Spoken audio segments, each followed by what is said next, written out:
ซีอิ๊วขาว1 ช้อนซอสหอยนางรมกะเอาแค่ประมาณปลายช้อนก็พอซอสถั่วเหลืองประมาณ5 หยาะเล็กๆตามด้วยน้ำตาลนิดหน่อยให้พอมีรสชาติแบบไม่ต้องหวานมากตามด้วยเกลืออีกนิดนึง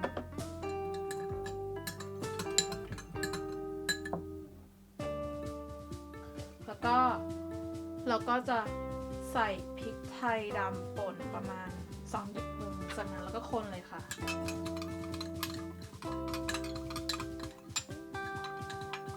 เดี๋ยวเราก็ลองชิมดูนะ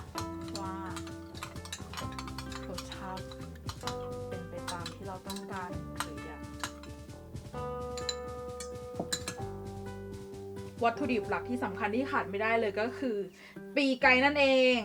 นำปีกไก่เต็มปีกที่ซื้อมานะคะนำมาผ่าครึ่งก็จะได้เป็น2 ชิ้นแบบนี้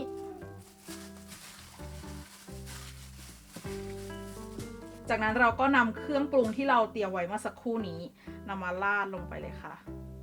แล้วก็ขยำคลุกเคล้าให้ทั่ว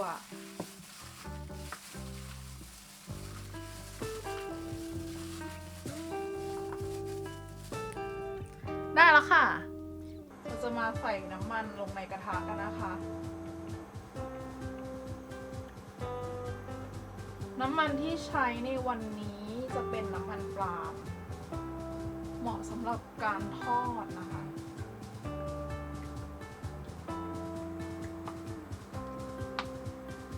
น้ำมันเริ่มร้อนแล้วนะคะเราก็จะมานำไก่ลงใส่กระทะกันเลยค่ะลองก่อน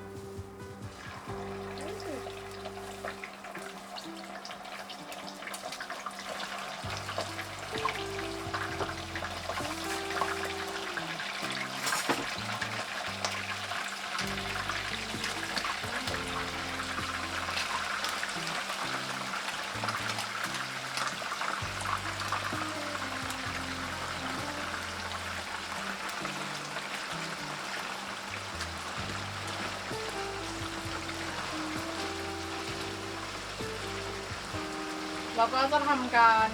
แผ่ไก่ให้เต็มกระทะนะคะเพื่อที่เขาจะได้ไม่ติดกันระหว่างทอดแล้วก็จะได้สุกแบบทั่วถึง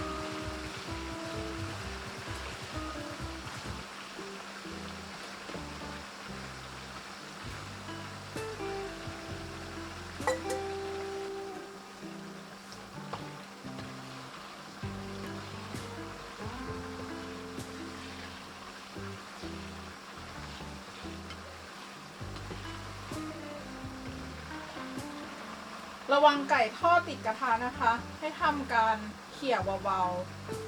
ๆเพราะว่าถ้าติดกระทะแล้วเนี่ยจะทำให้ไก่ของเราเนี่ยไหม้ค่ะแล้วเราก็จะไม่ได้รับประทานไก่ชิ้นนั้นหรือว่าอาจจะไม่ได้รับประทานทั้งกระทะเลยก็ได้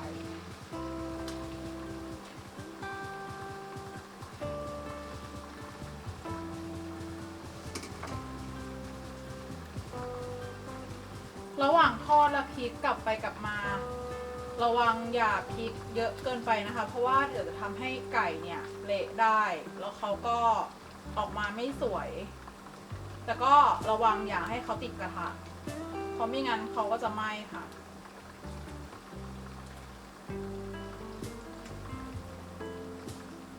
ตอนนี้สีไก่ของเราก็เริ่มเหลืองแล้วนะคะ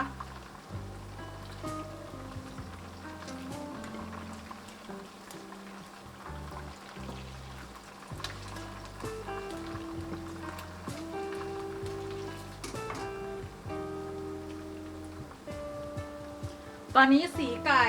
เริ่มสวยแล้วค่ะใกล้จะได้ที่แล้วนะคะ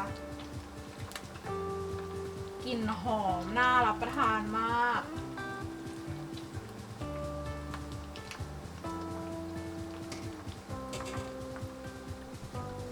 แต่ระวังอย่าให้สีเขาดูไหม้เกินไปนะคะเพราะว่านั่นแปลว่าไก่ของเรานั้นไหม้แล้วค่ะตอนนี้ไก่ของเราก็สุกพอดีแล้วนะคะ เราก็จะทำการตักขึ้นมาเสด็จน้ำมันเลย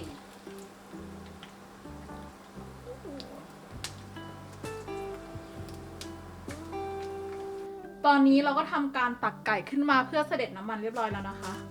อุ้ยฟังเสียงท่าทางจะมีความกรอบอยู่ค่ะ ได้แล้วค่ะ ไก่ทอดของเรา เดี๋ยวจะมาทำการชิมให้เพื่อนๆดูนะคะ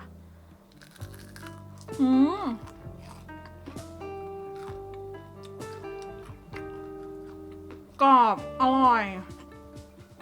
รสชาติกลมกล่อมมากเลยค่ะ เดี๋ยวเราไปเสิร์ฟใส่จานกันค่ะ ในที่สุด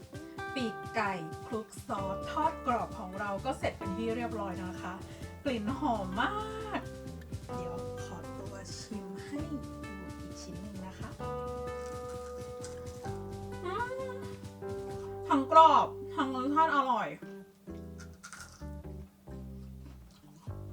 หยุดไม่อยู่เลยจริงๆค่ะเพื่อนๆเดี๋ยวขอตัวไปรับประทานไก่ทอดต่อก่อนนะคะ บ๊ายบายค่ะ